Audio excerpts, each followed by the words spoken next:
Welcome to the Optimizing Beyond podcast. I'm Josh Negron, and this show's all about sharing lessons, ideas, and strategies that sharpen your thinking, strengthen your habits, and push you to grow beyond comfort zones. Let's dive in.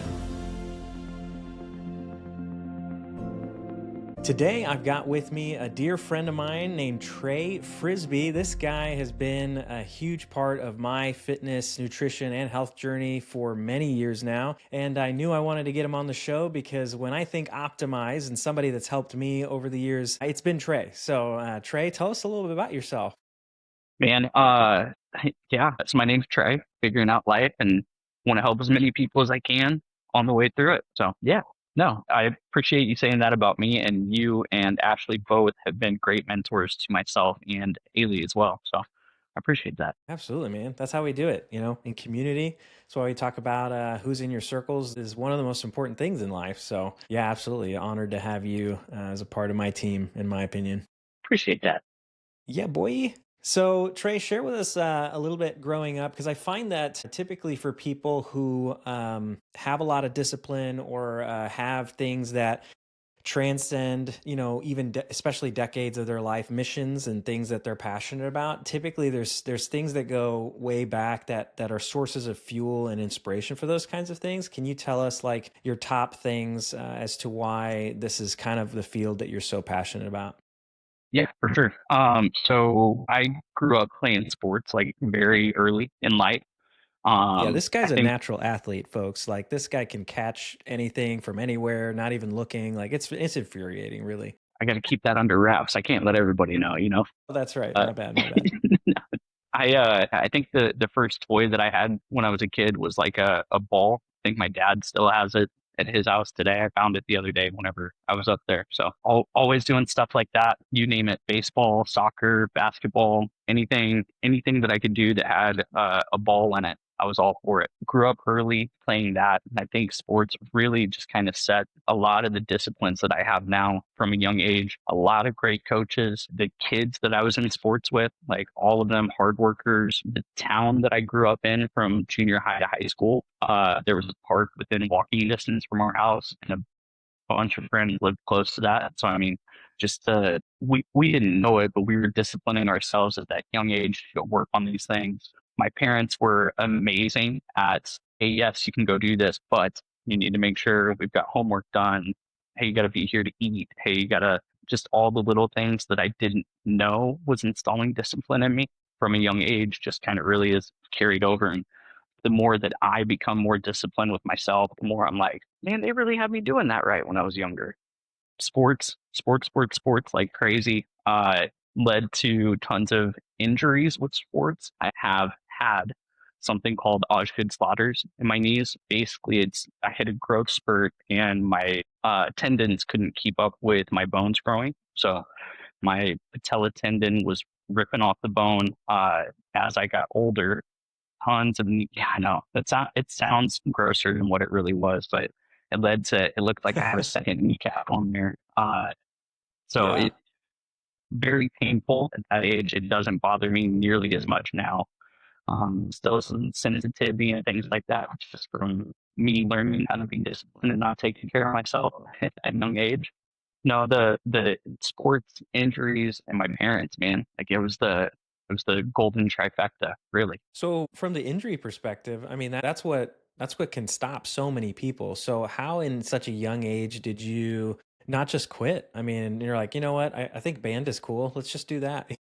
What kept you focused on fitness and movement? Absolutely. So complete honesty, it never made me want to quit sports. I really started to struggle in school anytime that I was injured. Like the fun of everything is what I was looking forward to. And school at the time was like an annoying thing that I had to do in order to play sports. So if I couldn't play sports, then like, why should I care about school? Like, I don't care about, my language arts essay that I have to write tomorrow. Like, I want to go to the basketball game that we had in 2 days. So having to deal with that, and I think sixth grade was the first time that I started to have some knee issues. Never really missed any significant time, but at a young age, like sports is what I love to do. So not being able to do that was just world crushing for me. My mom worked at the school, so grades started to slip a little bit, and she was very quick to, come on, you got to pull yourself out of this. We got some work to do. Remember, if you don't do good in school, you don't play sports. So it'd be a shame for you to let that slip now while you're hurt. Get healthy, and then your grades are bad, and you still can't play sports. That took me a while Mm, to figure out, but it got me motivated again, and it was just up and downs with that from all the way from sixth grade to graduating high school to getting into college and doing those really like, "Oh, okay, mom, you're right. I'm on it. Get my grades together." Yeah, it never made me want to quit the sports itself, but it made the rest of life pretty hard, even at a young mm, age. So yeah, if I would have had to figure that out by myself, I don't know if I would have finished high school, honestly. Uh, mm. Mom, dad, friends, everyone else was kind of, what are you doing, dummy? Get your stuff together. Let's go. Yeah, and I mean, it makes sense. You know, you're most motivated by fitness, and so they were in a way positioning that as like the carrot. You know, like, hey, we Yes. know you how much you love this. You can do it again, but you don't want to sabotage it and make it to where you can't. You know, that's Yes. pretty smart. Absolutely. Yeah. They had that figured out, man. And I didn't for a long time. Well, that's why they're there, right? To kind of help us out with that. No, I absolutely love that. So, I mean, you and I have also talked in the past about how, we touched on physical challenges and injury and getting out of that. And I think that's why when Ashley was hurt, you were such a help to her in like how she could get back into some quality movement. But talk to us also about, life isn't always ideal, and in the episode where I had Eric Dwyer on, we talked about for an hour about how to optimize when life isn't optimal. You faced some tragedies early on, and so emotionally those were really challenging.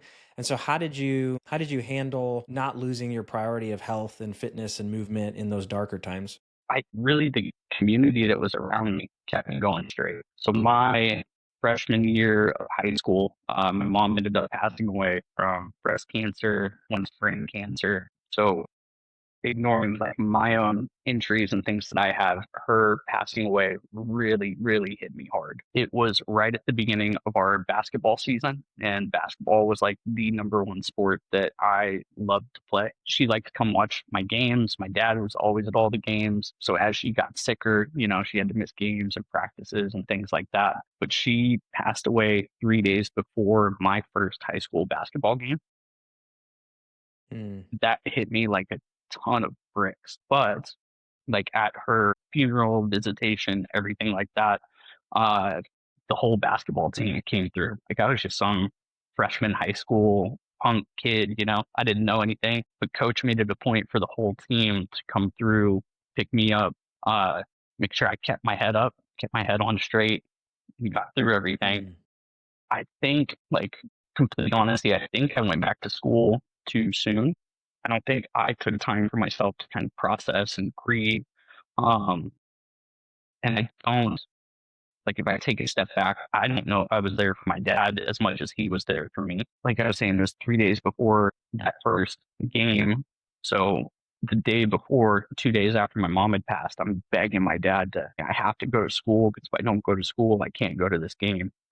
Good old Missouri State high school rules. mm. And he was very much so like, yeah, cool. Sounds good. Let's get you back in school. Very thankful for that, but that led to some more of my mental struggles and issues later down the road, just with grieving and trying to process that, especially at a young age. Hmm.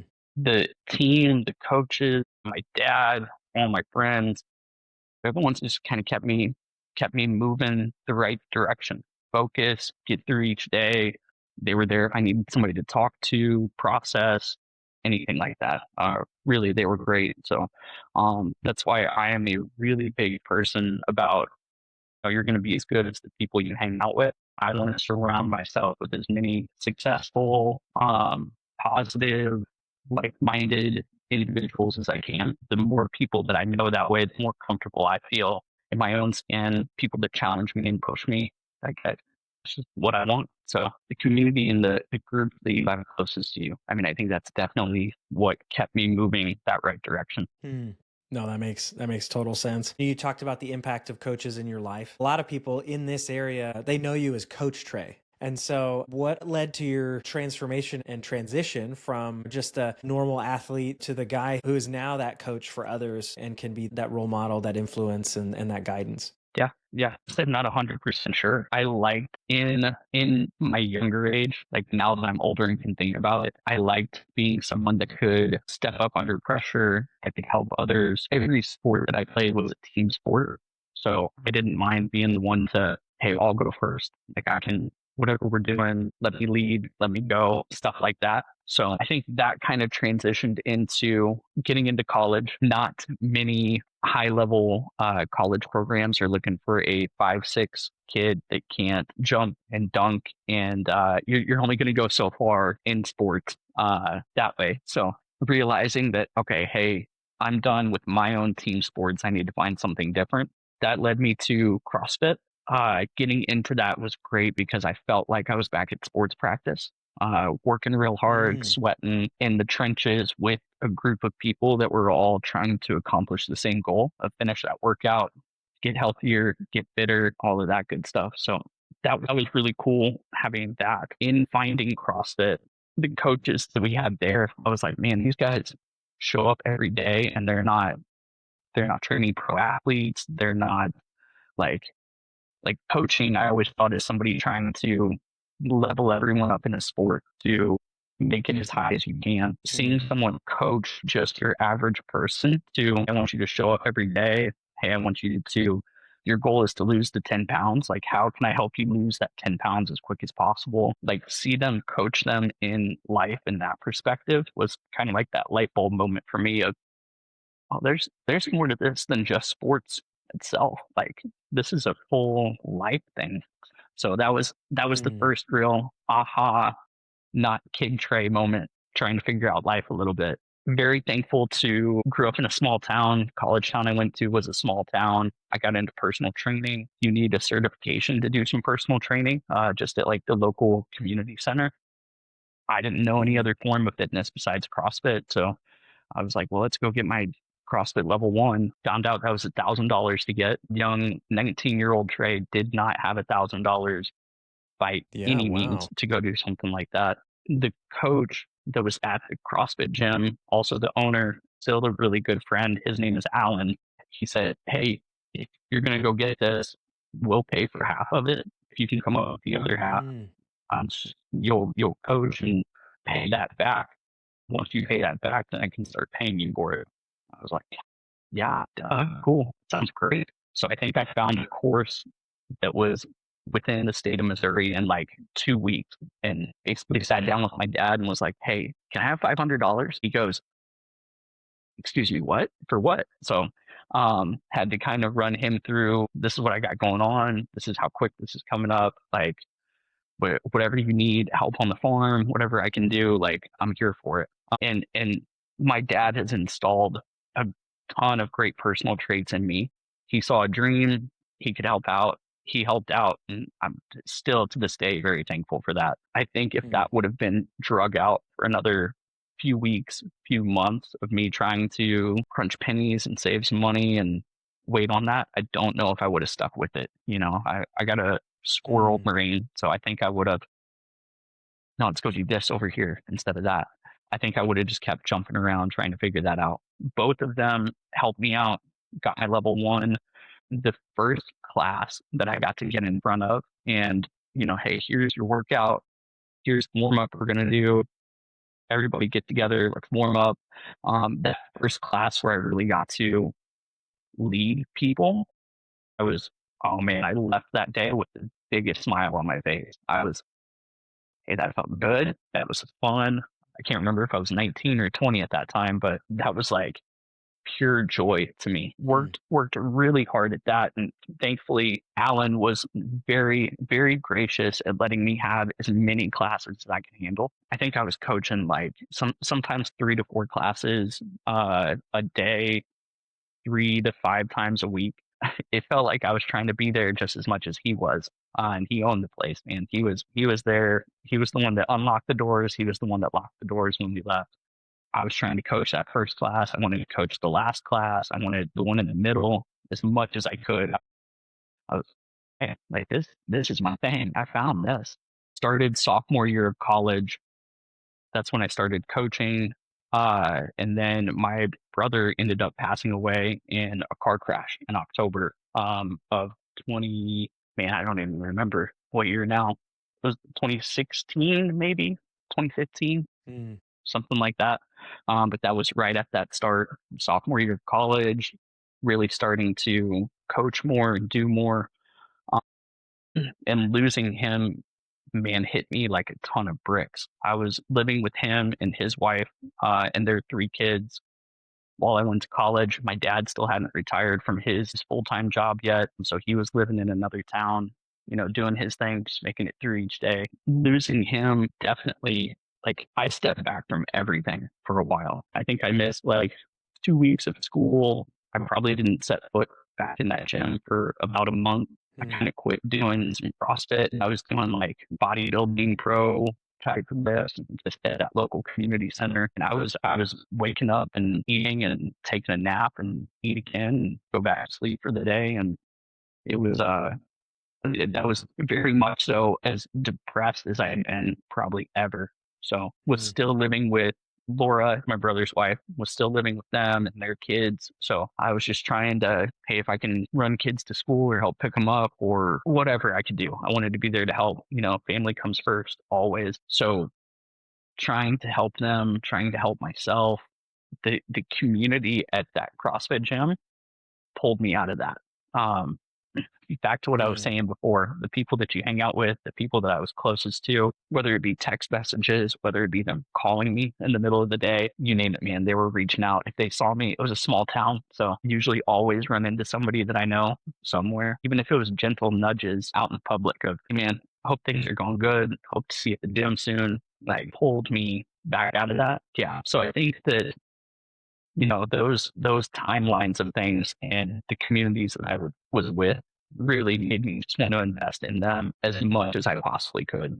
Being around them, helping them grow, making sure that they don't slip into any kind of deep, dark, dirty places that our minds take us sometimes, and that they stay positive, uplifted, and just like I keep saying, just move in the right direction. mm. Yeah, that's amazing. Now, I want to pull on a small thread you talked about there in that the how helpful the community was in reaching out to you in the dark time. I find that there's somebody that I know that's going through a really rough time right now and mentioned, rightfully so, that some people say the stupidest things to you when you're grieving, you know? And so I think Yeah, they do. the consequence of the opposite of that is that sometimes people don't, because you don't have any of the right words, right? And then you're like, I don't want to not say anything, but I want them to know I'm thinking about them. So for you, do you have in your mind like the top 2 or 3 things that you found most valuable when you were in that place, like what people can do when they know someone's hurting? That's a good question, and I totally know what they're saying. And granted, I'm guilty of this too. The first time that I had to deal with a close friend or family member's tragic loss, it wasn't like a severe loss of my own. I think the first thing I said to someone going into their visitation is I gave them a hug and I said, "How are you doing?" Like, what do you mean, how are you doing? Oh Like, no. yeah, yeah. Yeah. It was when like I said it, I saw their face and was like, "Oh, I said that," and I just hugged them again. And I'll talk to you later. Huh? I'm gonna scoot. I don't think there are right words. Period. Like I think just being there and being a sounding board is probably the best that anyone could do. When my mom passed away, friends, family, everything like that came over, and I think the most value I got was just some friends that just sat with me. I wasn't, bawling, crying, anything like that, but the ones that were just there, like that, I knew and felt the if I need something, I know I can ask them. Like just having that. Yeah, I don't know if there are any right words.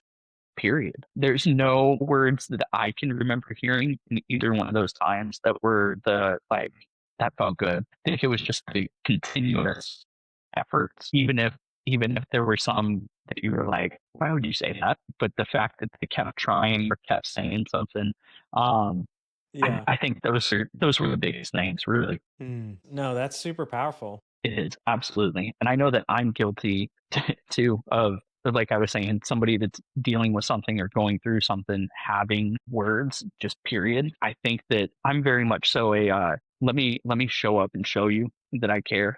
I can have some powerful words from time to time, but if you need help with this, let me go do something for you. I'm a doer. I'll do Mm. whatever I can for the people that I love. So I don't know, that could just be a me thing too. Like I would just rather have that physical connection, the personal connection versus the text or the phone call or anything like that. No, I think you're actually onto something there because I hear this similar thing reflected by people often that, hey, just someone's presence is more powerful than their words. And there may not be any right words. I think you're right. Because I think that's why we feel that angst. You're like, I want to say something comforting, but I don't feel like, but there are definitely wrong words, right? Like you said, like, how are you? Which I've done at a visitation too. There's also weird, stupid crap like anything that starts with at least, you should just keep it to yourself, like, well, at least, no, Nope, stop right now. I do want to not right highlight now. that presence is the most powerful thing. I think that's super spot on. Yep, absolutely. So you mentioned power of figuring out the license to be able to do something in that arena. And the reason why I want to pull that out as well is I've had my mentors say before that some of them believe that mentorship or something that you have to invest in, whether it's financial or from an effort standpoint or both, have more value than something that's given for free. And so the reason why I wanted to ask you about that is because you mentioned like if your dad hadn't have helped you and Alan hadn't have helped you, that maybe you wouldn't have stuck with it. But I wonder, do you think that if there wasn't a barrier of entry like that you had to get some sort of certification or whatever, and you could have just started personal training, do you think there would have been any difference there? Yeah, that's a really good question. I do. I think if I could have been able to just get online and take a fitness quiz and pass it and have a certification then, and be able to do that, I don't know if I would have taken as much pride in it. I think I probably would have still found some passion with leading and coaching and things like that, but I wouldn't be excited to tell someone that, hey, I've got my CrossFit level 1, like I know what I'm doing, I know what I'm saying. No, I don't think I would have stuck with it probably any, really. I would have enjoyed the coaching, but I wouldn't have cared about a certification or a title or a license, anything like that. Kind of like right now. So I'm in school for massage therapy. I think I've got about 4 or 5 months left, and then I'm done with that. Going back to school was really tough. I'm not great at school anyways. But finding a way to pay for that really made me push myself and work hard. Like you were saying, if you pay for something, you don't want this to be the main motivation. But there's something, hanging over my head of you're paying the money, or are you going to let it slip away? Come Mm-hmm. on, you got to try at least a little bit on here. Now, granted, in the state of Missouri, you need 650 hours through textbook stuff and clinicals and anatomy and physiology, all that stuff combined. In the state of Kansas, you do not need a license to be a massage therapist at all. I could go Mm. find a building to rent. I could throw a table in a room, put a big old sign up that says massage by Trae, whatever I want it to be, and start charging and performing massages with no legal repercussions or anything like that. I think that if that was the same thing here in Missouri, I don't think there's any way that I would be doing that. One, Mm. I'm kind of a squirrel brain, but I know how business and stuff works. If there's no barrier of entry, then the market's probably going to be oversaturated and a whole bunch of them and a whole lot of not good names and things like that. I don't think I would even entertain that, no matter how much I do enjoy it. But here, we're real close to Kansas, where we're located here in Missouri. So I know Mm-hmm. people can drive 15 minutes to go get a massage from somebody over there who may or may not have licenses. And that was a budget thought that came through my head was, hey, if I'm serious about doing this, I can drive 15 or 20 minutes to work every day and just throw up a space and start trying to do some things. But like you were saying too, and I don't think I would have stuck with it or tried nearly as hard as I could. That is tough. Like I I love giving free information and helping as many people as possible. So like the Mm, like lover in me wants, if somebody wants to learn something or do something, like I want it to be as easy as possible for them to do it. But there has to be a barrier of entry to people that want to take that and try to help others. I don't know. I know the barrier of entry and trying to like find ways to make those harder are good. mm. Like I know it, but that still doesn't change it. Like in my heart, I don't know. I've got a little bit of a weird mindset on that. Yeah, yeah, we're reading a book right now on our management team by Brandon Thornhill, and he says there's a lot of value in paid mentorship. He's like, but there are other instances where you can get value from a mentor, and he's specifically talking about mentorship in this case. But he's like, there are other instances like if you become a friend to the mentor, for example, then that person will want to help you just because of the relationship, because you provide value to them. They'll exchange value back. And so there's some other caveats that I think probably dovetail with why you're feeling that tension. But man, you do totally hit it as far as on the massage side, where you're like, no, this has, and the pride that you took in the certification you got back home. You're like, no, this has value. This took me work and intentionality. And it also adds some credit to you. You're like, no, no, no, I Yes. know what I'm talking about. Look, this is what I worked towards. This is what I learned. So by that nature, like for our local listeners, tell them where you are, what you're doing, how they can find you. Yeah. So, little plug. I appreciate that. I am Mm-hmm. a student at Harmony School of Massage in Joplin. It's over real close to 4th and Main. I am in my student clinicals right now, so I am performing massages on people. You can book through the school's website. If you Google it, the website pops up, and then my name's on there. I That's got a right. profile, We'll all put it that in the stuff. show notes too. Yeah. You're awesome. Yeah. Yeah, man. I do licenses and certifications and things like that. Today's day and age, I think that those becoming harder to get are a good thing because I know for my CrossFit stuff, like I used it as some marketing on my social media pages. If I could post that with my name on it and explain kind of what it is or what I do or how I'm doing it, I think that that helped me get into, the some of the other careers that I've had, whether it be managing at 5 Star or working at 24 here in town or like anything that's kind of changed my path, being able to use those correctly, like you were saying, as like a like credential and credential. Yeah, that's a big word.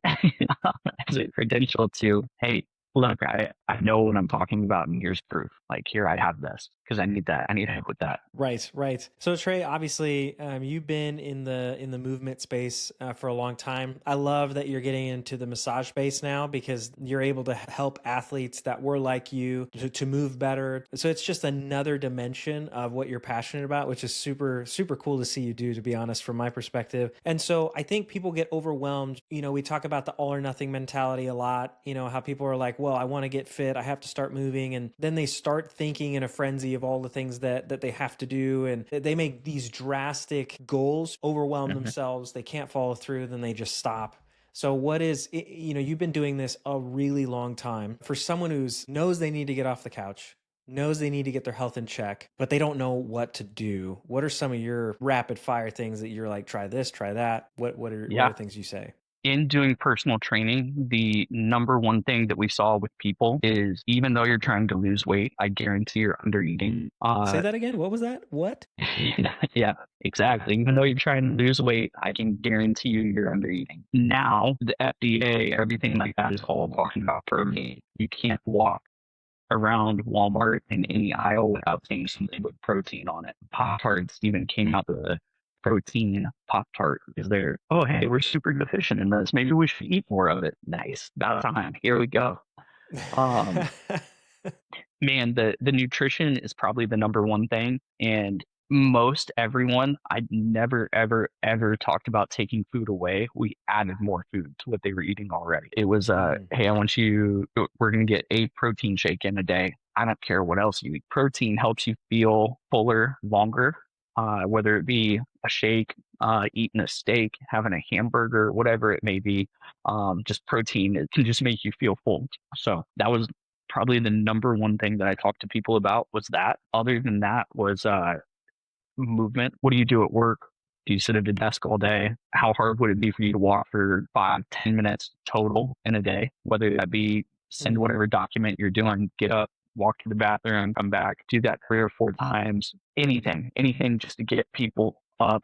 I've even done things of hey, you do some good movement throughout the day. I want you to, if you're going to scroll on your phone, you have to be in the bottom of a squat. If you're going to scroll TikTok, Instagram, anything like that, you have to be in a squat nice. position doing that. Some people don't realize how much they scroll Instagram and TikTok till they can't walk our next session. My legs are killing me. Yeah, steps are always a good thing. Just get up and move, stretch. If you can do something that will make someone feel better, the likelihood of them doing it more or adding something to that always piles Mm, up. If you do something like, hey, I need you to work out 5 days a week starting now, you don't work out at all, that can make them sore and uncomfortable and not feel good. So then they're not gonna, mm, why would I do that? Like I hurt more than what I did before. So anything just to, even if you can get them to get up and stretch, they will feel better after that. If they will do, go out and walk for 5 minutes after they eat dinner, they're going to sleep better, their digestion's going to be better, like all of those things. So it's really different for each person, but do something to make them feel better. Don't take anything away yet. Keep stacking and piling. I just rattled that off. I really had to check myself this year and the end of last year. Starting school and everything like that, I fell off the gym, fitness, health, everything like that hard. School, sitting down to read a book, taking a test, doing things like that are not my strong suit at all. So paying the money to go do that, that was my number one focus. mm. If I would have just stuck with hitting the gym some more and staying disciplined, I'd be in a lot better shape. But I didn't. Almost everyone has a period in life where they fall off of something. This was just another one of mine, just kind of another check on the list. When did Trae fall off of fitness again? Here. Perfect. So we're back on it now. I jumped right back in. Like I was hitting full-fledged leg days, chest and back and arms, and I was going to go run some more and ran a 5K, and then my body was like, what are you doing to me? So I had to back that up a little bit, and one thing after another, slow, steady progress. So really, I think after years of telling people that, me having to do it again, kind of backed off that perspective, like the ruthlessness that I was starting to have with some people. I've already told them this. If they're not going to do it, then yes, they're not going to do it. Me having to remind myself countless times, days on end, for months at a time. Yeah, stuff's hard, man. Life's hard. That's right. It's tough because it's not grand, it's not sexy, it's not immediate. Like it's this slow progression, and I think the default mode of most people is they want to see get rich quick. You know what I mean? Like what's the one pill? What's the one thing I can do? And then then I won't have to. And so what you're describing is that layered, like create that foundation. Well, you're as a personal trainer background, you're assessing where they're at. And then you're like, okay, how is the foundation? If it doesn't exist, build it. If it does exist, reinforce it. And then keep stacking on top. And I love that, you were super honest too. Even people who've been in the gym for decades, like you and I, there are always times that you're just not feeling it. And like you said, it kind of humbled you too, because you're not going to be. It actually makes you a better coach because you're not going to be a hypocrite, asking Yep. people, because you're like, Yep. no. I remember when I was in a season, and then that translates into your coaching too. So yeah, the consistency beats intensity. I heard that this week, and I was like, oh, that's solid. Like you're gonna see more growth in any area, not just fitness, if you're consistent over spending 3 hours a week in the gym for one session. Like that's just not going to do it for you. Absolutely. Absolutely. That's yeah. Say that again. Consistency beats intensity. That's it. Yeah. I like that. It needs to be on a t-shirt or something. Get on a t-shirt. Yeah, right there. Yeah. Yeah. Well, Trey, we're reaching the end of the sesh. Is there anything else that you can think of that you want to share? No, I mean, I think more just kind of like me, anyone that knows me, I'm always a happy-go-lucky, awesome guy. I want to be the person that others want to be around. I want to be the, Mm. man, did you see Trey smiling today? Like that dude's always happy. Like if they see me this way, I want it to be impossible for you to not smile back at me. That type of positivity and energy can spread like wildfire. That's really like my biggest why. Like just spread some positivity, spread some good energy, make people smile. One of my favorite quotes is be somebody that makes everybody feel like a somebody. And that, yeah, like I want people to be heard. I want them to be seen. I want them to smile, and I want them to make someone else be heard, feel seen, make them smile. Yeah, because that spreads. Yeah, and right now it's probably arguably more valuable than it ever has been. Yeah, absolutely. Nothing has ever really tested that in me and my beliefs. Like, I mean, I'm gonna say it. I'm like COVID did. Man, that wear the mask and hide your face and don't go out in public. Oh, that was soul sucking for me. I Mhm. would go to Walmart just to go buy an energy drink because I knew I had to walk to the back of the store and hopefully walk past people just to crack a, how are you doing? Oh, sorry, let me get out of your way. Just anything like that to smile and nod. Yeah, man, that I tested it hard. The change I saw in people once we got to start taking some masks off and smile and look at each other and be normal again, that Mhm. reinforced it after that of, okay, hey, no, my mind's right on this. Like, I need to Mhm. keep working, keep trying, keep moving the right direction. That's it. And I'll tell you guys, I work with Trey at our normal W-2 jobs, and I'll tell you that it's the real deal. Like he practices that more than anyone I know, and he lives that out. And so just think about that this week. Like, how can you be somebody that people want to be around? And then that old adage of you never know what someone's going through. And so be quick to smile, be quick to see people, make them feel seen as well, because you never, like I said, you'll never know what somebody's going through and how one smile or one kind word can leave them feeling so much different, so much better, and can cause a chain reaction in the other way. Because Lord knows we need that right now more than ever in today's age, where negativity honestly just spreads so fast, right? Absolutely. All right. Well, thanks everybody for listening to the Optimizing Beyond podcast. Remember, growth happens when you take action. So subscribe, share this with a friend, and most importantly, go to see Trey at Harmony Massage and put what you learned into practice. Until next time, keep moving forward because as we know, daily anything changes everything.